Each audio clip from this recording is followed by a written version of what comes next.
These men are all Freemasons. And these are Freemasons. And so are these. He is a Mason, and so is he. They come from all walks of life, from all businesses and professions. They come from a wide variety of backgrounds and places. But they have one thing in common. They have discovered a fraternity, the Free and Accepted Masons. And they are all brothers. Welcome to Modern Freemasonry, as we give you a glimpse into the fraternity that has affected men's lives for centuries, and why I, and thousands like me, share this special brotherhood.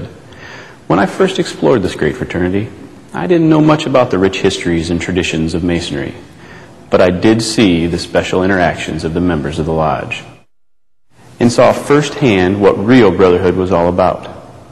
These guys considered their fellow lodge members as a type of extended family, and I was impressed by the closeness they shared.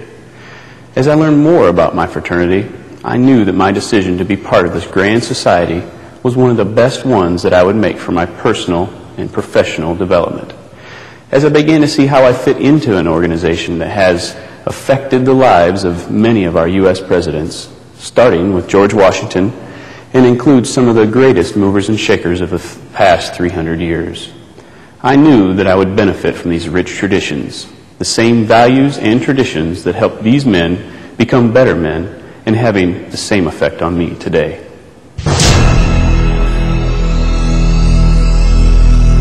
The mythical beginnings of the fraternity date back to the building of the Temple of King Solomon in Jerusalem around 1000 BC. But the accepted origins of modern Freemasonry can be traced to the stonemason guilds that formed during the Middle Ages.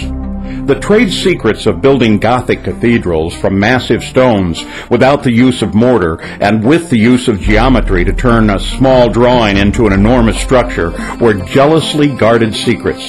Secrets not even divulged to the priests of the churches who employed them.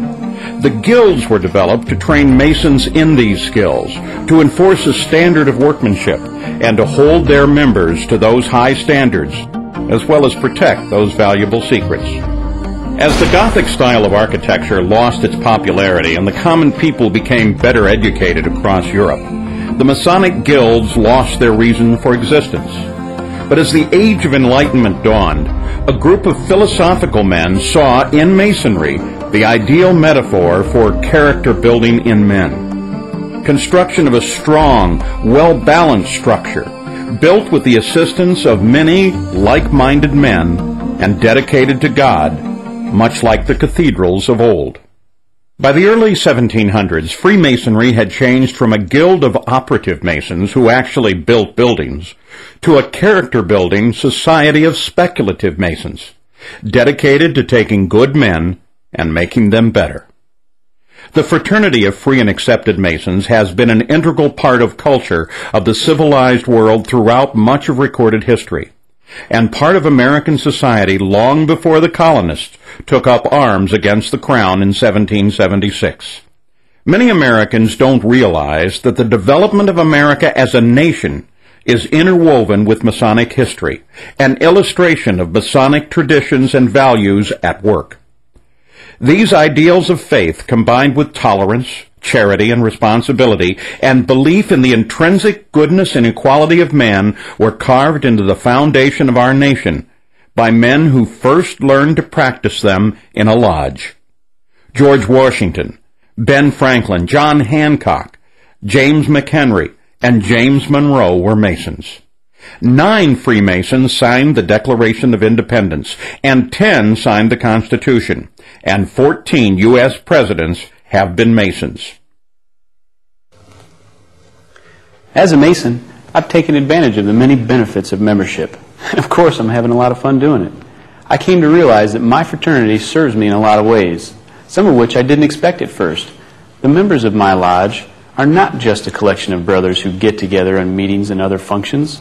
They serve as a social outlet and mentors for achieving my goals. Masonry has introduced me to business and civic leaders that I otherwise may have never known. These personal connections represent just a slice of the fraternity's benefits. My fellow lodge members are also ready and willing to help me on a personal level, as they will be for you. The fraternity's great mix of ages and backgrounds lends itself to a personal support system, an experienced group of men who help me with challenges they've faced before. And most importantly, my brothers have become lifelong friends in the fraternity experience of a lifetime. Freemasons hold true to a set of timeless values, which makes the fraternity as impacting and relevant today as it has been for centuries. These enduring tenets have helped to guide men's lives, taking good men and helping them become better men by holding true to brotherly love, relief, and truth. These Masonic values are not just empty words on paper. No, to Masons they represent a daily guide for living. These values we hold up to help us to gain a deeper appreciation of becoming better family men, better professionals, and better citizens. The Masonic fraternity also develops leadership abilities among its members. Masons can utilize and hone their abilities by serving as lodge officers, mentors, and committee leaders. But Masonry also provides many other opportunities for further involvement, all of it fun and all rewarding. But what do Masons do? Masons meet in a lodge.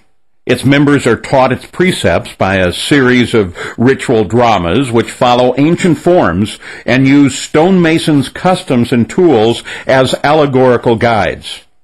These are called degrees, and you've probably heard of them before. In a Masonic lodge, a man must complete 3 degrees to become a full member. Like the old medieval guilds, he is initiated as an entered apprentice, passed to the degree of fellowcraft, and finally raised to the degree of a master mason. When you join a lodge, you'll make friends that will last a lifetime, from all walks of life and every economic and social and religious background. More than that, you will quickly find as you travel the country and the world that Freemasons are everywhere, and they share a bond with you solely because of the experience you share in common. Once a man becomes a Master Mason in his home lodge, he can enjoy further brotherhood and involvement in other Masonic organizations known as appendant bodies, including the Scottish Rite, the York Rite, and the Shrine. Because Masons are an eclectic mix of men from all walks of life, the other groups have developed over the years to enlarge upon the lodge experience. They offer deeper understanding of involved leadership as well as charitable and philanthropic activity. History, symbolism, charity, personal growth and development, friendships that last a lifetime. It's all part of this incredible worldwide fraternity. To become a Freemason, simply ask for a petition from the person who gave you this DVD. He'll assist you in filling it out and tell you when it will be considered by the lodge.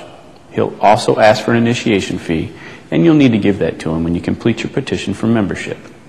I can personally tell you the impact the Masonic fraternity has had on my life, even in the short time that I've been part of it, from forming a support network of caring friends, getting real-life leadership experience, and meeting men from all over who enjoy helping me succeed.